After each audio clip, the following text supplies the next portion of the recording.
wabarakatuh. Selamat pagi dan salam sejahtera untuk kita semua. Yang kami hormati Bapak Kepala Sekolah dan rekan yang berbahagia. Pertama-tama, mari kita bersama-sama menjadikan syukur kepada Allah Subhanahu wa Ta'ala yang telah memberikan nikmat sehat dan kesempatan hingga ketika hari pada acara ini. Salawat serta salam tak lupa dihaturkan untuk junjungan alam Nabi kita Nabi Muhammad Sallallahu Alaihi Wasallam, karena berkat beliau kita dapat menikmati dan Islam tadi. Baiklah, Bapak Ibu Guru, agenda kita hari ini adalah komunitas praktisi sekolah SDN 2 Rembang 1-2 Oktober 2021. Adapun susunan acaranya adalah pertama pembukaan, kedua sambutan kepala sekolah, ketiga selanjutnya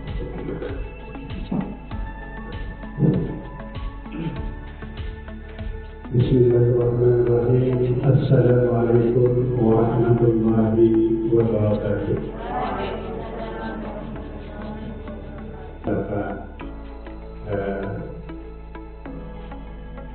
Materi yang akan disampaikan nanti yang mudah-mudahan bisa kita terapkan di sekolah kita. Pada dasarnya kita sebagai pendidik ini seharusnya selalu berinovasi, lalu mencari ilmu baru. Dan alhamdulillah kebetulan ini guru kita menurut dua tadi ada dua guru penggerak yang mana mereka bisa kita gunakan, bisa kita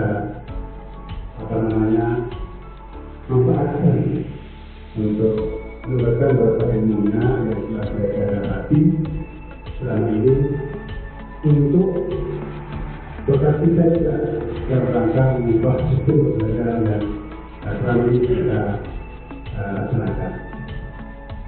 Bapak Ibu, pada intinya bahwa konsep-konsep pembelajaran itu seharusnya dari awal sudah kita terapkan pada sekolah kita. Bisa kita sebelum kita pembelajaran kita berdoa dan mengajar kepada kita. Namun konsep berdoa itu apa? Yang harus kita sampaikan kepada kita. Jadi kalau dia sudah berdoa, mungkin dia belum tahu apa maksudnya berdoa. Oleh karena itu konsep-konsep pembelajaran harus diterapkan dari awal. Misalnya begini, mungkin kita harus berkolaborasi terus dalam hal ini. Itu bahagia, ya. Di mana bangga itu adalah B buat pertanyaan utama. Lanjut, yang A ambil pelajaran, B gali mimpi, D dapatkan rencana, dan terakhir A adalah atur eksekusi. Nah, ada 5 huruf kerja B, A, G, D, A. Buat pertanyaan utama, ambil pelajaran, gali mimpi, jabarkan rencana, atur eksekusi. Dari 5 huruf ini membutuhkan yang namanya pertanyaan-pertanyaan, semacam pertanyaan utama untuk pembelajaran selanjutnya, mendapatkan pertanyaan selanjutnya. Lanjut, Pak. Ya. Nah, jika kita buat dalam sebuah diagram atau gambar seperti ini, dan itu maksudnya seperti ini Bapak Ibu, ya, membuat pertanyaan utama, kemudian ambil pelajaran, gali mimpi, jabarkan rencana, dan atur eksekusi. Nah, langkah tahapan saja. Tahap pertama, buat pertanyaan utama. Di tahap ini, Anda harus merumuskan pertanyaan sebagai penentu arah penelusuran terkait perubahan apa yang diinginkan atau diimpikan kita semua. Jadi pertanyaan apa yang dituai? Nah, tentu dengan tahap pertama ini harus kita sepakat dulu perubahan pertanyaannya, apakah kita sepakat dalam komunitas itu sepakat atau tidak. Lalu kita bisa melanjutkan ke pertanyaan lainnya. Nah, itu tahap kedua, yaitu ambil pelajaran. Pada tahap ini Anda mengumpulkan berbagai pengalaman positif yang telah dicapai di sekolah dan pelajaran apa yang dapat diambil dari hal-hal positif tersebut. Selanjutnya, ketiga, gali mimpi. Pada tahap ini Anda dapat menyusun narasi tentang kondisi ideal apa yang diimpikan dan diharapkan terjadi di sekolah. Lanjut, yang keempat, jabarkan rencana. Di tahap ini Anda menuliskan rencana tindakan tentang hal-hal yang penting, apa yang perlu dilakukan untuk mewujudkan visi. Disinilah visi benar-benar dirumuskan dengan jelas. Nah, yang terakhir itu atur eksekusi. Di bagian ini memutuskan langkah-langkah yang akan diambil, siapa yang terlibat, bagaimana strateginya, dan aksi lainnya demi mewujudkan visi secara perlahan-lahan. Nah, itu dia Bapak Ibu. Nah, untuk memahami materi ini, maka saya sedang menyiapkan beberapa contoh belajar yang akan kita terapkan di sekolah. Nah, contohnya di sini pertanyaan di tiap tahapan bagian dengan prakarsanya, perubahannya. Nah, yang ingin kita capai di sini adalah mengembangkan pembelajaran yang dapat meningkatkan kreativitas anak. Misalnya seperti itu, ya. Bagaimana caranya mengembangkan pembelajaran yang dapat meningkatkan kreativitas anak? Lanjut. Nah, dari B-nya sekarang kita mulai dari dua pertanyaannya, ya. Nah, yang kita inginkan ini mengembangkan pembelajaran yang dapat meningkatkan kreativitas anak. Lalu B-nya itu dua pertanyaan utama. Apa yang harus kita perhatikan? Dan dengan membuat pertanyaan utama yang akan menunjukkan arah penyelidikan, ya. Pertanyaan apa yang kira-kira tepat? Nah, di sini apa yang harus saya lakukan untuk mengembangkan pembelajaran yang dapat meningkatkan kreativitas anak, ya. Nah, apa yang harus saya lakukan? Ini sudah merupakan pertanyaan utama, ya. Nah, jika pertanyaan ini kita sepakati, maka kita akan lanjut ke yang lainnya. Nah, tindakannya, ya, pertanyaan apa yang harus kita lakukan, yaitu mengajak kepala sekolah bertukar pikiran, ya, terkait pentingnya mengembangkan kreativitas anak, membaca literatur, ya, kegiatan-kegiatan yang dapat mengembangkan kreativitas anak. Nah, ini yang jika sudah sepakat akan pertanyaan ini, maka kita akan lanjut ke yang A-nya. Ya, ambil pelajarannya. Nah, kalau sudah ada pertanyaan apa yang harus saya lakukan, maka ambil pelajaran dari sana dengan pertanyaan siapakah di sekolah yang mempunyai pengalaman pernah menjalankan pelajaran itu misalnya. Kalau ada, ya. Selanjutnya aktivitas apa saja yang menurut anak-anak membuat mereka merasa lebih kreatif. Nah, ini yang akan kita tampilkan. Jadi bukan semau kita, ya, kita akan mengajukan pertanyaan-pertanyaan itu. Nah, tindakannya apa? Mencari contoh nyata mungkin, ya, bagaimana pelajaran yang dapat meningkatkan kreativitas anak berjalan, ya, atau wawancara, korespondensi, atau studi literatur secara mandiri dan kolaborasi. Selanjutnya, Pak, yang ketiga yaitu gali mimpi. Nah, gali mimpi di sini juga kita akan mempunyai pertanyaan selanjutnya, yaitu apakah kebiasaan-kebiasaan baru yang saya bayangkan terjadi. Nah, gali mimpi di sini setelah kita mempunyai rencana, misalnya pertanyaan apa yang harus saya lakukan, kemudian ambil pelajarannya. Nah, mimpinya apa? Dari pertanyaan ini apa yang saya harapkan ke depannya, gitu. Ya, apa yang akan saya tuju? Apakah kebiasaan-kebiasaan baru yang terjadi jika pembelajaran yang dapat meningkatkan kreativitas anak telah berjalan dengan baik? Apa yang kita harapkan, gitu. Secara tidak langsungnya mimpi kita ke depan itu seperti apa? Nah, tentu membuat deskripsi sikap saya dalam respon kesalahan anak lewat survei atau membuat daftar keterampilan baru yang akan saya peroleh dari literatur. Nah, ini lebih kepada pengkoreksian diri kita, ya, dari pertanyaan yang menggali mimpi. Nah, apa yang kita harapkan setelah itu, lalu seperti kita membayangkan sesuatu gitu loh. Indah. Misalnya sekolah kita seperti ini, kan depannya kalau kita punya sarpras yang memadai akan seperti apa ya? Kadang-kadang kita senyum sendiri, wah gitu ya. Nah itulah seperti itu. Lanjut, jabatan rencana. Nah begitu juga dengan jabatan rencana itu mengidentifikasi tindakan konkret ya yang diperlukan. Misalnya pertanyaannya apa langkah paling sederhana, kemudian langkah pertama yang bisa dilakukan untuk mengembangkan pembelajaran yang dapat meningkatkan kreativitas anak. Nah, tentu tindakan atau pendidikannya adalah apa saja ya sikap atau pola pikir untuk mengobservasi kelas saya setiap hari. Sikap komunikasi cara paling efektif di dalam membelajarkan pembagian. Pertanyaannya kita selidiki, kita melakukan tindakan-tindakan. Pada saat kita bisa ke kepala sekolah Pak, saya sendiri kita sekolah. Kita punya ini ya masalah dalam pembelajaran ini. Kita memanfaatkan kepala sekolah. Selain kepala sekolah, maka nanti jawaban kepala sekolah itu kita tulis. Kalau guru ya, kita tulis jawaban kepala sekolah itu terkait bagaimana cara paling efektif ini. Kita tulis sebagai kemudian selain kepala sekolah bisa kasih jawab. Karena di dekat kita mungkin yang kelas tinggi ada yang motivasi. Kita tulis jawabannya. Nah, kemudian selain kita jawab bisa sama anak, kita tanya anak. Jangan sampai tidak pernah menanyakan anak. Ada anak kita yang bisa. Kita tanyakan anak. Dan anak itu ketika kita tulis. Bisa juga lewat kata. Nah, itu tindakan itu kita rangkum, kita tulis. Dan itulah yang dimaksud dengan ambil pelajaran. Di pertanyaan berikutnya itu. Nah, bagaimana cara efektif apa pertanyaan-pertanyaan bantuan?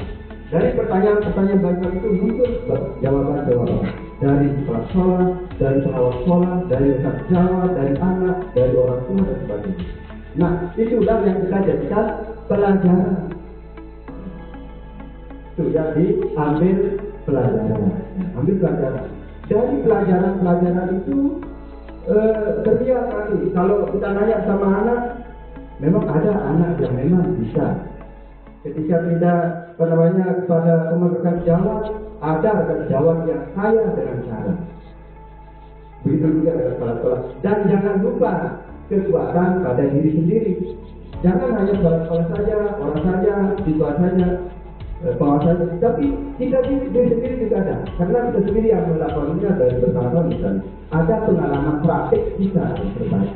Itu kita jadikan yang bisa kita jadikan pelajaran. Itu ada kaitannya ya di antara buat pertanyaan dan ambil pelajaran. Nah ini jawaban-jawaban yang mungkin terjadi setelah kita melakukan tindakan, setelah kita mengadakan kolaborasi atau berkomunikasi dengan yang lain. Dari jawaban-jawaban itu adalah ini juga muncul.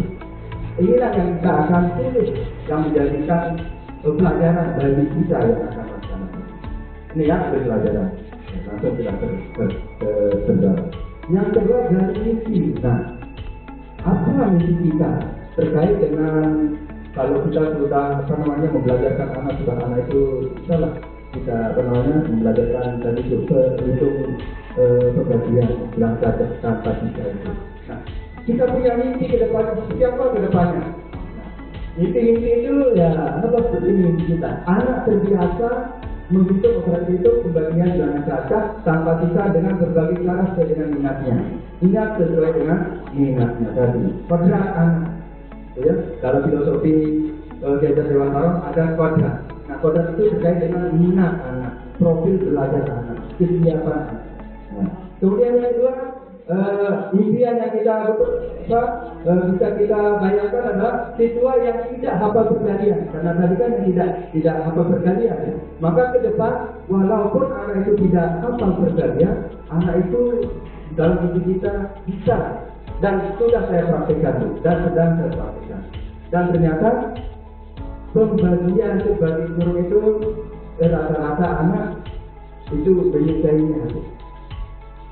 menyukainya, walaupun tidak hafal perkalian. Kalau saya pengalaman dan maaf, walaupun kita jadi guru banyak kadang ada di antara kita yang dilema di dalam bagi guru ini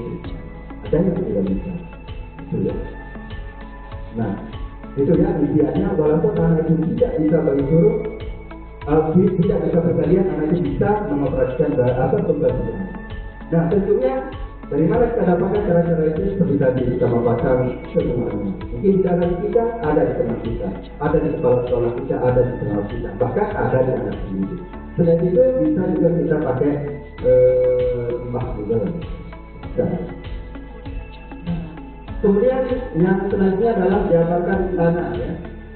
Nah, bagaimana cara desainnya di dalam tadi ya, berjalan tertib dalam pembagian kapasitas bagi anak yang tidak bisa begitu tidak bisa berkarya. Jadi tentunya kita sebagai guru kelas atau siapa yang menjadi guru kelas yang membuat bagian ini itu bertanggung jawab ya, memberikan penjelasan awal tentang berbagai cara, jangan ragu saja, berbagai cara mengerjakan operasi itu pembagian bilangan kapasitas dengan berbagai cara. Nanti dari berbagai cara itu kita refleksikan. Jangan lupa kita refleksikan. Kita sendiri yang refleksikan, anak sendiri yang refleksikan. Karena apa? Bapak Ibu Guru, setiap kegiatan sudah disebutkan tadi, kita selama ini kadang-kadang sedang ngajar gugurkan kewajiban. Apapun kita ajarkan, kita ajar, masuk kita selesai, keluar.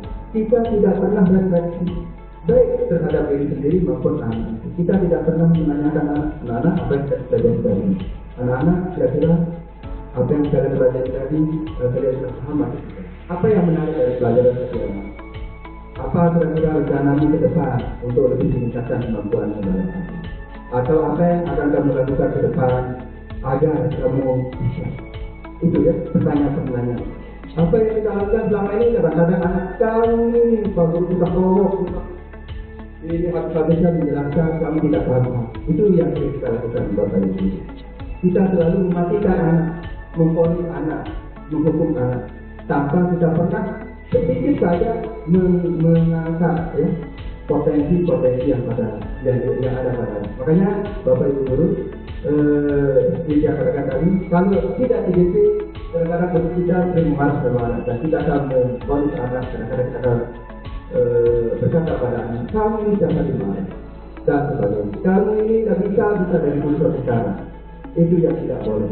Sekarang kita itu anak dan kita harus bertanya kepada anak ke depannya. Kira-kira apa usahamu yang bisa kamu lakukan sehingga kamu bisa berhidup ini. Jangan kita kamu ini bagus sudah sampai sudah diajar itu ini dan sebagainya. Jangan sampai seperti itu. Oke ya, kita punya mimpi ya ke depannya walaupun anak kita tidak bisa berkarya bisa melaksanakan pekerjaan.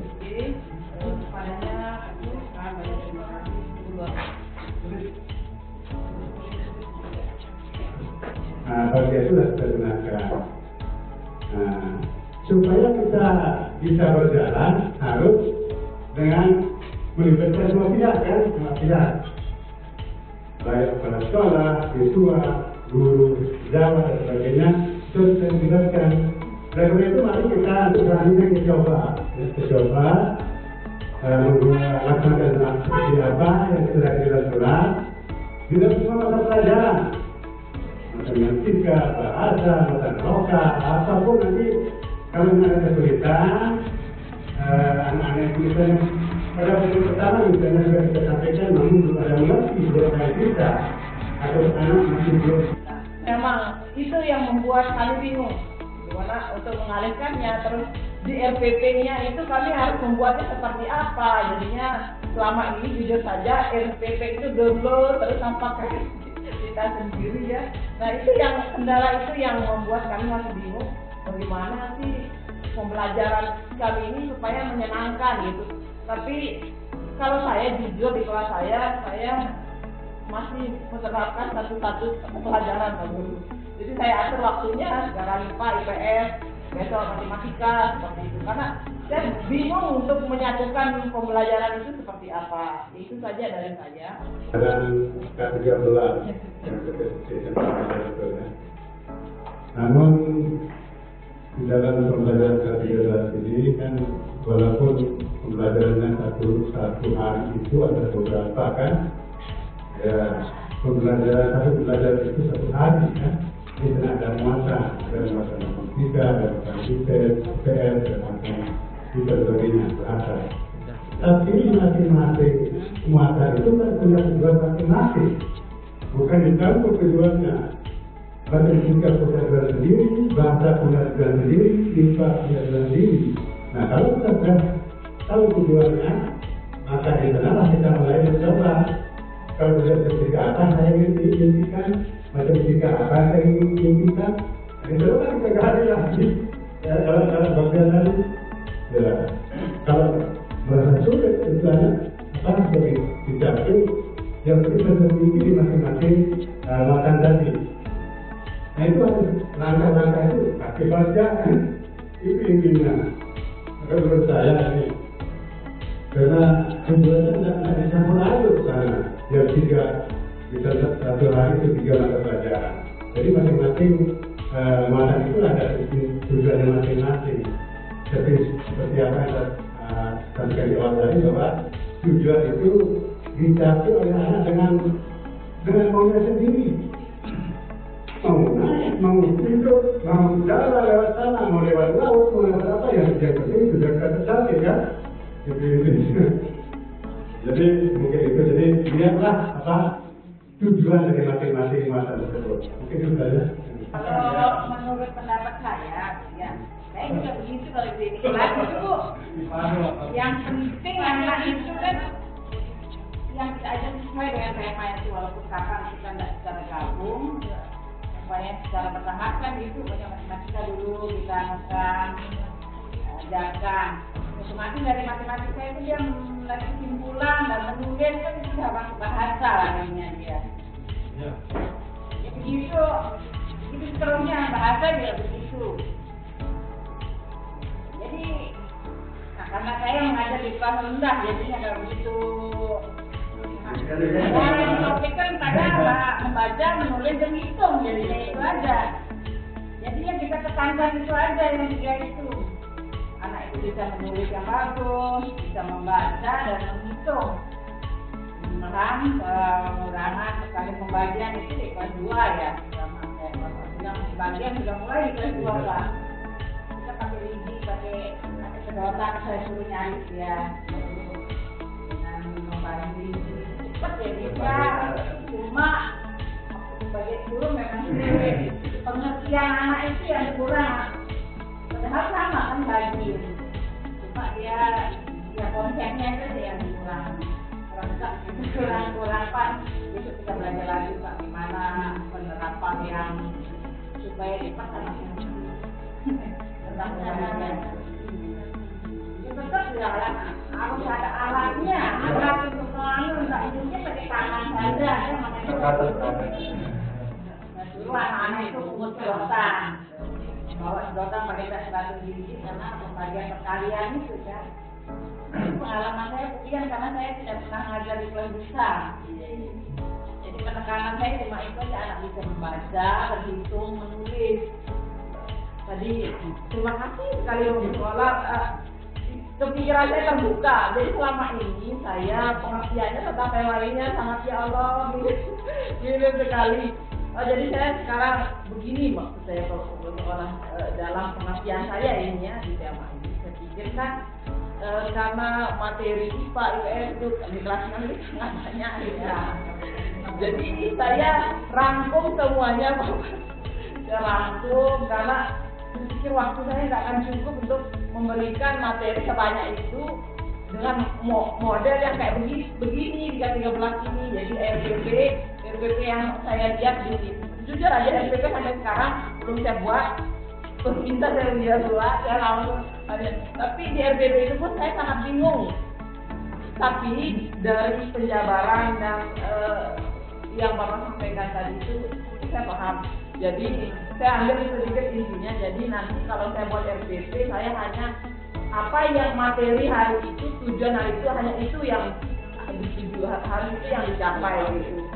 Berarti materi-materi berikutnya di tema ini itu untuk kelanjutan materi yang dari misalnya tetap perkembangbiakan tumbuhan secara generatif. Vegetatifnya akan dibahas kan nanti kapan itu yang membuat saya jadi galau kan. Kenapa kita pikirnya nih, saya buka-buka di mana itu yang jadinya yang sering jadi kendala saya Pak dalam konteks itu. Kok hanya begini, kok hanya ini, itu gitu Pak. Jadi terima kasih. Jadi dari sekarang insya Allah saya akan benar-benar sendiri dengan metode seperti itu. Terima kasih Pak Kepala. Pak Mungkin juga nggak sabar. Ya silakan Pak. Saya ada perwakilan dari CDP. Atau mungkin Pak tadi pertanyaan yang luar biasa CDP dan menjadi problematika juga ya dari kita sebagai dalam penerapan dari kebetulan. Intinya begini dulu, sekarang kan kita disebutkan namanya merdeka belajar. Kemerdekaan ini itu bukan untuk siswa saja, tapi kemerdekaan ini adalah untuk siswa, untuk guru, untuk komunitas, untuk sekolah. Artinya ketika kemerdekaan itu kita sebagai guru, kita merdeka. Bagaimana kita akan membelajarkan anak dengan strategi yang ada pada diri kita. Kemudian kalau kita ada pada diri kita kolaborasi. Nah, di dalam pembelajaran tema itu kan hanya sebuah pendekatan, sebuah pendekatan, tema. Yang intinya di dalam belajar tema itu adalah kompetensi itu intinya. Jadi kan macam-macam banyak kompetisi. Nah, yang perlu kita perhatikan adalah kompetisi apa yang harus dibuat oleh kali ini. Nah, kalau kali-kali itu yang kayak sabun tadi, kali-kali itu kita terjemahkan menjadi indikator. Kemudian indikator itu bisa ukur dia dan lagi dibuat pembelajaran. Buat tidak pembelajaran dan indikator. Dan di dalam pembelajaran, kadang-kadang di FPP itu mungkin itu di dalam pembelajaran satu indikator satu tujuan. Padahal itu salah. Mana yang benar tujuan itu? Supaya kita kaya akan tujuan, maka literasi nomor satu. Literasi. Kita jadikan literasi. Nah, kalau kita misalnya nanti indikatornya dalam sesuatu apa, menggunakan cara berkembangnya secara komunikasi bisa. Nanti tujuannya satu. Nah, itu keliru. Nah, nanti secara pendekatan itu kita baca literasi. Dalam literasi itu ada pendekatan kekuatan, yang ini. Sehingga tujuannya menjadi normal.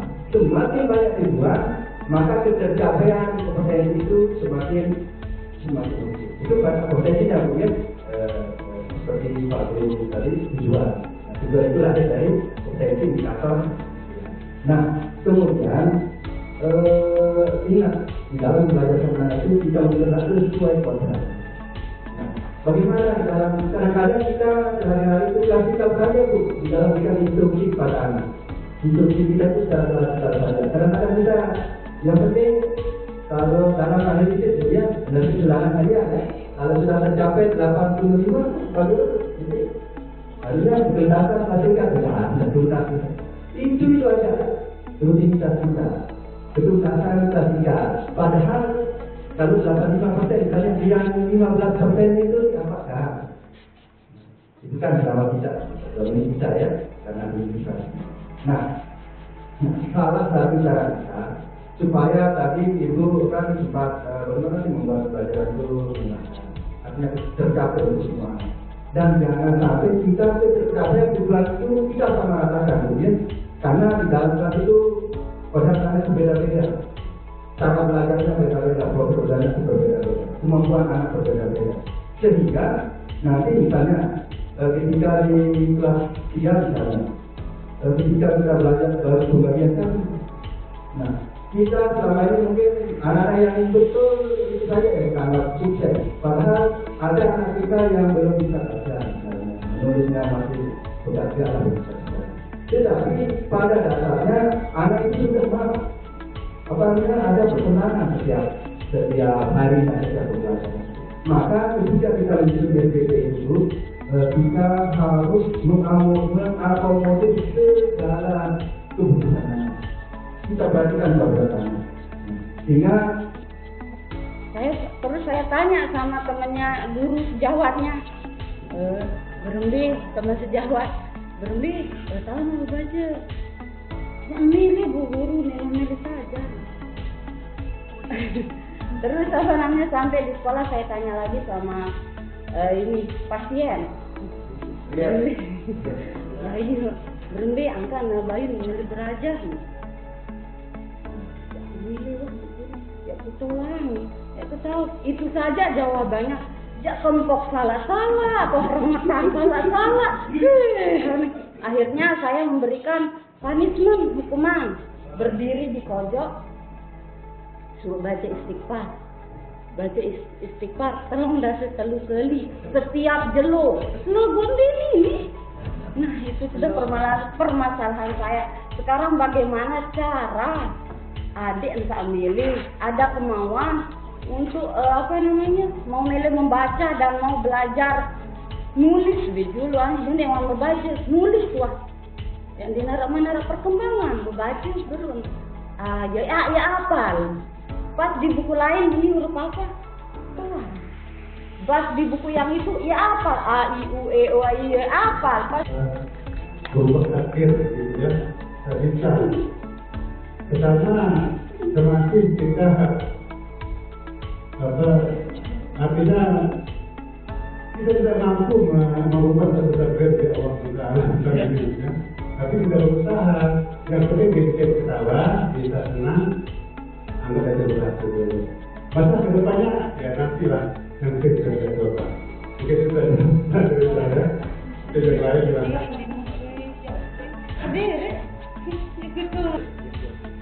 Jadi sebelum kita mulai pelajaran ada istilahnya literasi tadi katanya misalnya kalau ada pelajaran misalnya Al-Quran kita baca bersama dulu kan gitu, kemudian kita mulai dari Al-Had sampai Bunawang Berbina gitu untuk menarik minat itu. Tetapi setelah kita mulai belajar ada terangan, kita terangkan, ada saja murid yang tidak mau memperhatikan gitu ya. Begitu dikasih tugas menulis dan untuk menyelesaikan tugas, ada saja yang bilang tidak bisa gitu. Jadi kelas 1 tidak mau nulis, bilang sudah ada buku. Nah, tidak ada pinjam, ada saja, tidak ada buku, tidak ada pinjam, padahal sekolah kayak gitu kan, sekolah itu harus bawa buku gitu. Kelas 1 sampai kelas 6 ada saja yang seperti itu, yang belum bisa belajar ya, belum bisa, kalau nulis ya nggak bisa, tapi suruh baca nggak, lebih pelajaran yang ada dengan Al-Quran disuruh baca Quran nggak bisa karena di rumah nggak ngaji. Nah ini masalah yang besar. Kalau ngaji ya alhamdulillah, ngajinya nggak ngaji ya. Kalau udah ngaji ya nggak ada harapan harus kita bisa tuntun dia sendiri, sedangkan yang lain kita harus tuntun juga. Jadi secara khusus kita mau anu kan nggak bisa gitu. Nah, itu permasalahan. Misalnya seperti tidak perlu